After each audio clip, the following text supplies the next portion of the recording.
Hi, everyone, and welcome to The Authority File, the award-nominated podcast where you'll hear conversations with academic librarians, technologists, researchers, and authors whose work is laying the foundation for higher education's future. I'm Bill Mickey, your host and the editorial director at Choice. So along with the posting of our 300th episode in December, we learned that The Authority File, along with its sister podcast Toward Inclusive Excellence, has been nominated in several categories for the 2023 Publisher Podcast Awards. We'll be keeping our fingers crossed until April, when they'll hopefully become award-winning podcasts. So now on to this episode. There are a lot of headline-making events out there today, and two that are perpetually sitting near the top of our list here at the Authority File are cybersecurity and artificial intelligence. Of course, in our niche part of the world, these two topics typically mean research theft and, non-human research.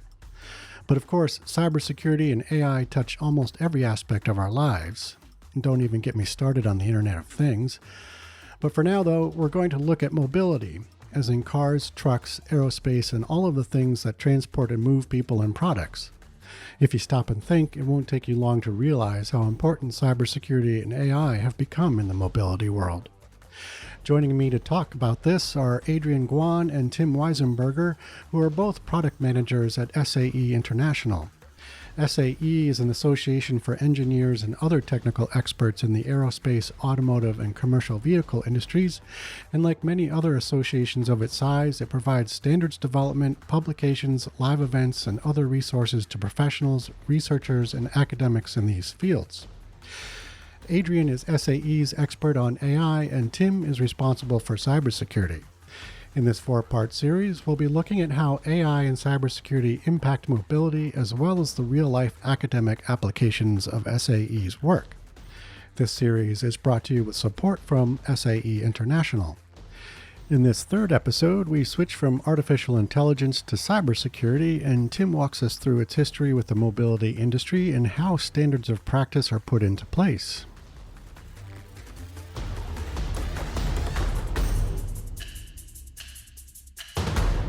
Okay, Tim, we're going to move over to you and put you on the hot seat now. Okay. I just looked up what our journal's all about. So. Okay, good. Because actually it's discontinued last year. Oh, oops. Wow. All right. So, I think it's just a maturity issue, right? Right. We started in, 10, 12 years ago, started the journal in 18, and then now last year suspended it. So I'm sure it will be back. Okay. I'll have to dig into why we suspended it. Well, yeah, I mean, we might actually kind of cover some of those points with some of these questions, but maybe we can just kind of help us situate cybersecurity's role in the mobility industry. I mean, as you mentioned earlier, there's obviously a focus on safety, but there's a shift to adopt robust cybersecurity protocols, correct? Yeah, I think it's just, again, it's something that has really matured in the industry. I still remember the first, several meetings or calls of our first cybersecurity working group. And I just kind of believe that, the average automotive engineer is a pretty good-hearted person, right? And they were just shocked that someone would want to break into their vehicles. Well, why would they do that? But that quickly gave way to, well, okay, but that's great. We know that they shouldn't be hacking in to vehicles, but and by the way, it was just academic research. There was a lot of academic research going into this, and it was a really sexy place about 10 years ago. I mean, they covered some of this on 60 Minutes, one episode. I think the idea is, once you get over the shock of, hey, they shouldn't be doing that, you really have to engage that group. And, whether it's a white hat hacker, a researcher that's trying to do some good, or a black hat one who's just trying to sneak in, or the worst element could be a nation state or a non-state actor trying to do something that you might see on, Die Hard, the world is ending. So, the idea is you have to, again, take that process, weave it into what you're already doing, because you're already process driven. That's what I think is interesting. when you got into, the discussion about AI, I think Adrian talked about, or somebody mentioned the systems engineering, approach, this V diagram that every engineer, has framed over their bed so they don't forget it, right? Well, you use that exact thing for cybersecurity. So it really comes kind of naturally. And so the discipline is really plumped up nicely. One of the problems is the pipeline is a little small. And I am now starting to see lots of colleges, like here in Detroit, University of Detroit Mercy is standing up. First, they stood up a graduate degree. Now they're standing up actually a 5-year undergraduate degree in cybersecurity of cyber physical systems. And that means they start with high school seniors.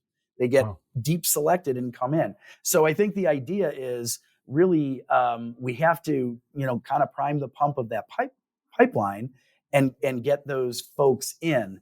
And then I think the other thing that is really a kind of a kitchen table issue is those skill sets are really expensive.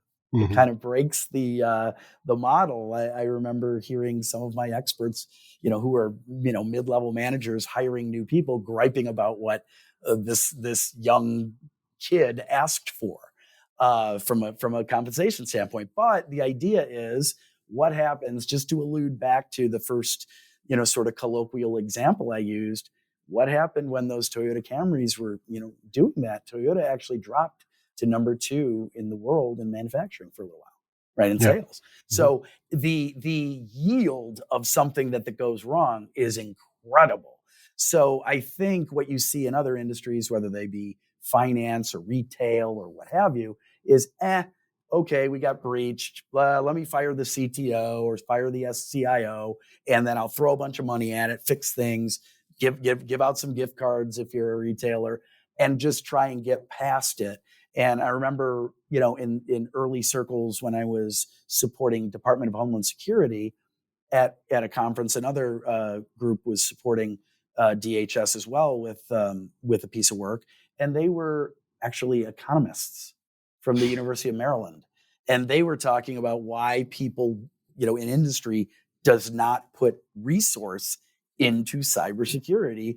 The vast majority is post-breach, as we say. They're not trying to find, these 0-day vulnerabilities, as we call it in the industry, because no one's ever seen them. They've seen them for 0 days, right? Yeah. And I kind of raised my hand and said, I think I know why. And they're like, well, why do you think it is? And I said, because it's a cost center, not a profit center. Why would a company want to put money into something that's just a cost until it actually happens? Yeah. So I think that we have a unique industry in that they know it's part of product development lifecycle. So they've just plowed it into their, the infrastructure, if you will, of how they develop products. Okay. So it's really kind of interesting. So that's why we've seen, I think, the pickup with this specific sort of discipline area. Right. Excellent. Maybe if we could take a step back a little bit and help us kind of give us a sense of why cybersecurity has become so important for the mobility industry, and maybe explain it from the perspective of take cars, for example, how they're operating now, how they work. I mean, they're basically, there's a computer chip in there. I guess, I don't know. I mean, there's hundreds of them. Yeah. So yeah, I get where you're going. Yeah. So first, I would say, just to maybe pull that thread, and I used to use this a lot back when I was at USDOT and doing cybersecurity, and I used to show a picture of a vehicle and an F-35 fighter jet, and I said, which do you think has more lines of code? It's the vehicle. Wow. And it's all of these, little pieces that are developed by a very robust supply chain. So you could kind of say, car, make model A, this one and this one and this one are actually very unique because they've probably been assembled with parts from different, companies in the supply chain. So what you really have on your hands is this sort of Internet of Things, right? Yeah. I really kind of say that, and I used to always say that. Now I'm a little more targeted because we're doing real work in cybersecurity, not fake work, but where we're actually applying this, to very specific things, and I can get into that in a minute. But because we're doing that, I don't really have to raise these higher level issues. But it's that the complexity, the fact that it's wirelessly connected and wired connected to the world through the cloud. Mm-hmm. You can put little devices from your insurance company or wherever into what's called the OBD2 port, right, which under our dash.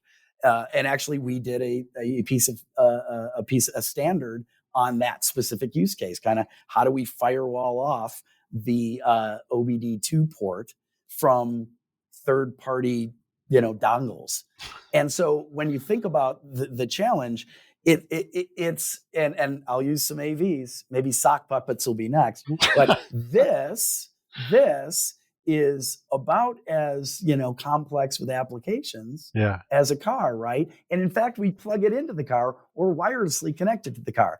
And if you crash this, you lose a little bit of data, right? And you go to the Genius Bar. And that's your phone that you're holding up for right. For our audience. Oh, sorry, I didn't know who's listening, not watching. Oh, I'm sorry. I thought my beautiful mug was on, but yeah, I'm waving around my smartphone because if you lose that, you just lose some data. If you crash that, if you crash a car, you lose life.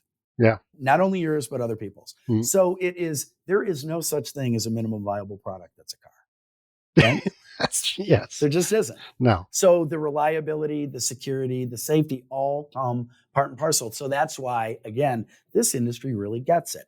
So I think the reason, we are talking about not only all emerging technologies, but cybersecurity is because that's actually, I've heard people say that software is the new oil of vehicles, right? Software is the new oil. Right? There's no, in EVs, there's no oil. Well, I think cybersecurity, I don't know what the complete analogy is, but maybe it's the fuel additive. I don't know. But you need to make sure you have cybersecurity really thought through. And that's why it's not just, we talk about it in circles, those of us in the biz say you don't want to ice it on later. You want to bake it in while you're doing the product. So you don't just do it afterwards, because one, it'll be much less secure. Two, it'll be much more expensive. And three, you're really going to be doing crisis management instead of active management. So I think SAE is just trying to, we're for better or worse cat herders of industry, right? We want to herd the cats in the good direction because, it helps them in the end, and it helps industry in the end. Yes. And that's what our mission is. Excellent. So Tim, can you talk about, in that context, the difficulty around standardizing emerging cybersecurity trends? What are the steps within the cybersecurity space, that you typically need to take before arriving at a standard of practice? Sure. First, I would say it's very, very difficult. And if you're asking, how do we do this? Well, it kind of breaks the standard development model because standards are developed around mature things, mature systems, and products. So it's really tough to do a standard on something that's immature. And so you were kind of going through all of that with Adrian around AI, and every one of those use cases that you could go into is a whole nother noodle soup of problems, right? Whether it's medical devices or vehicles or intelligent transportation systems, and on and on and on. So I think what we have to first note is we really can't solve the problem step one.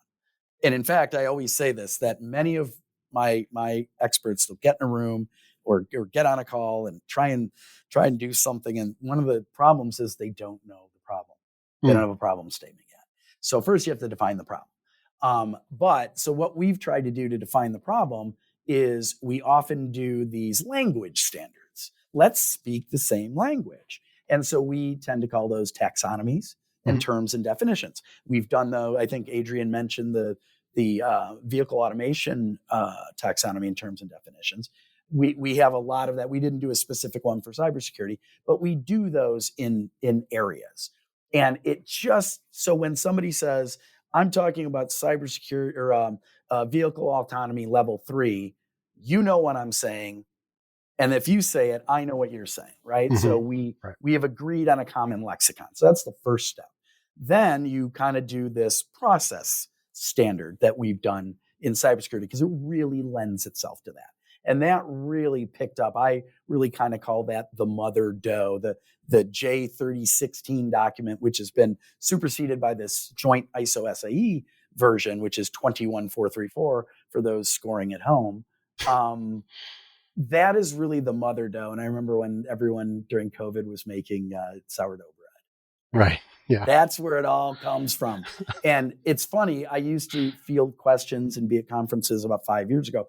Oh, we need cybersecurity for automated vehicles. We need cybersecurity for automated vehicles. And I said, no, we need cybersecurity for vehicles. My experts would tell you, I don't care how detailed and how integrated all of that suite of automation is, but it's just new stuff on a vehicle. We have to go through the same process throughout that product development lifecycle. So it's pretty nice. It's this Rosetta Stone that they could use as a hammer to bang over the head of any product developer or whatever, right? The cybersecurity folks come in and they say, time out, what do you need here? And why are you calling me now? You started this a year ago. So it's really starting to push through. And it's really, we're starting to do maturity model, a maturity model standard. So it's really looking at, wow, the word maturity is in there. Now that we're getting more mature, how do we deal with this? Because the thing I always say, I'm full of these little isms. Maybe it's because I used to be a naval officer, but you can never be secure. You can only be securing, right? Because all it takes is for one smart guy or gal to break in and all of your best laid plans are gone. Mm-hmm. So you have to always be securing. So you have to be doing threat modeling. And so a lot of these, folks that I work with, whose job it is to do cybersecurity in a company, they're on all of these calls with their peers, not even in the same industry, but in a lot of different industries, because again, we're cyber physical systems. That's a lot similar to things in the medical community and there's all these critical infrastructures that our U.S. government and Department of Homeland Security are concerned about. One of them is transportation. So these folks have a big cohort to lean on. Right. Yeah, that's good. I'm glad you talked about that because one of the questions in my mind was, you've got these folks on the product side who are just all about innovation and innovating and building new things and automating in different ways. And for a minute there, it felt like, folks like you would have to always be having to play catch up with this innovation that's going on independently of, you. But like, to your point, though, you said, you're kind of bringing that Rosetta Stone in there and banging them on the head with it, saying, wait a minute, back it up. Right. You can't. Yeah, because if I can even dissemble it down and, deconstruct it, like I'm a chef or something, to the very basic piece of this, it's this threat analysis and risk assessment, which everyone runs around calling TARA. But it's what's my probability of something bad happening? And what's the impact of that something bad happening? And you just put them on a graph. And if it's high and high, you better go do something about that. So even if there's all this new technology coming in and I think I want to do this and here, my automation suite is that, and here's my sensor fusion, all these different sensors and all of this stuff, the first thing they can do is say, okay, let's run through this and figure out, let's do a risk assessment. And that to me is the basics. We just did a pre-competitive research project to develop a public key infrastructure system, or for message authentication. Public key infrastructure is really a big suite of encryption that we use in any mature industry like finance, the internet, cable TV, on and on and on. And what we need to do, this is for the EV charging ecosystem. So when you charge your car, you're now plugging in. The first thing you do is do a handshake and you trade what's called digital certificates to say, I know who you are. That's a good digital certificate. Oh, and I know, I trust you. Let's start our transaction. And then you go charge, and then you go pay for it, and then you drive away happy. So if we don't have that, it's really a big hole in interoperability and security. So that's an example of, we talked about how, I think you asked Adrian, how do we do these things? So we start with these language standards. We try and chip away at that, but then we also do pre-competitive research projects not just in cybersecurity, but elsewhere. We're trying to start one in wireless power transfer. So that dynamic, so you could drive along and charge the battery as it moves. So these are all these innovative new things that people want to do, but you have to do a little pre-competitive research to do it. And so in this project, it's been so successful. We took a $1.5 million investment from 15 companies now, but the bulk of it was from 9 companies, private sector companies that all worked with us. So they were frenemies to get this developed. And now we're rolling it and moving it forward into a consortium that we will do at our sister organization, SAE Industry Technologies Consortia Group. So we start with a project in ground vehicle standards in our cooperative research program. And now we're going to pass it to a programmatic consortium that's going to stay in existence, hopefully for years and years, to actually implement this and help us on our journey to electrifying the fleet and making sure that there's interoperable charging globally.